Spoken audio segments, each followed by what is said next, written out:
Welcome into your Nothing But Net Olympic update. Kane Pitman here in Lille as we now get ready to head to Paris for the quarterfinals. And while it might not have looked like it a few days ago, both the Boomers and the Opals are going to be there.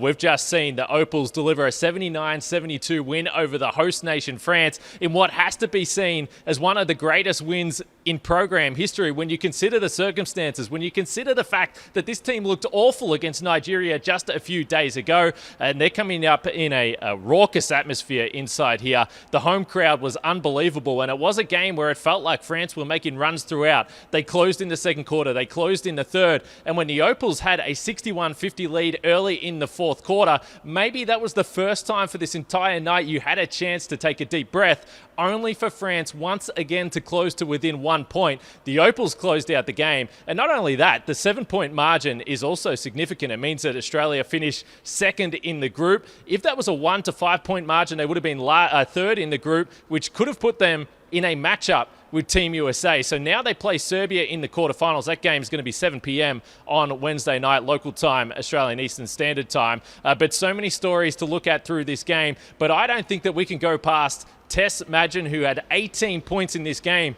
The Opals don't have a lot of three-point shooting, and Tess Magin knocked down 4 of the team's 6 total threes on the night, and every single one of them came at a critical stage. Head coach Sandy Brondello said that Magin is one of the greatest captains in program history. She praised her ability, even though she's been carrying injuries right through camp and through this tournament, to deliver in the big moments. And personally, I think about this performance we saw tonight with everything on the line. I think back to Lauren Jackson and the 30-point domination in the bronze medal game in Sydney. And maybe the stakes weren't as high. This wasn't for a medal. And no, she didn't drop 30 points. But when you talk about the significance for the program, for the Opals moving on now to Paris, again, when you look at what happened only a week ago against Nigeria, I think this has to go down as one of the great individual performances in Opals history. Tess Magin was absolutely outstanding. I already mentioned the raucous atmosphere inside. I've almost never seen a basketball atmosphere like that. There's singing, there's drums, there's chants,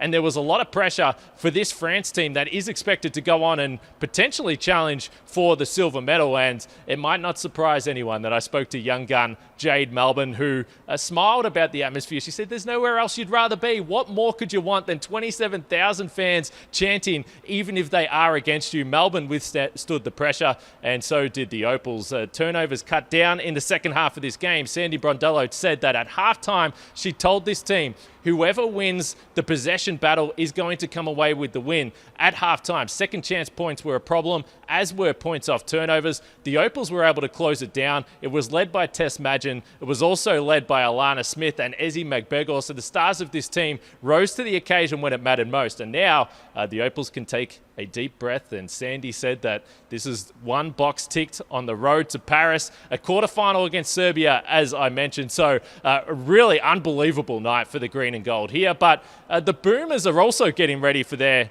quarterfinal, I should say, against Serbia. They're in Paris right now at the Olympic Village, and Dyson Daniels has become one of the more important players for this team. I spoke to a bunch of the Boomers and head coach Brian Goorjian over the last 2 weeks, trying to decipher just how important the role is that Daniels has had. We saw a scare go through the camp when he slipped and he's holding his right knee and had to exit the game just a few days ago in the Boomers' loss to Greece, but he was able to persevere, come back on the floor, and there was lots of great quotes just how important he has been for this program. Dyson Daniels still just 21 years old. So both the Boomers and the Opals are going to come up against Serbia. The Boomers on Tuesday, the Opals on Wednesday. Keep it locked on espn.com.au for all the news you need from here in France, and of course the ESPN Australia social pages.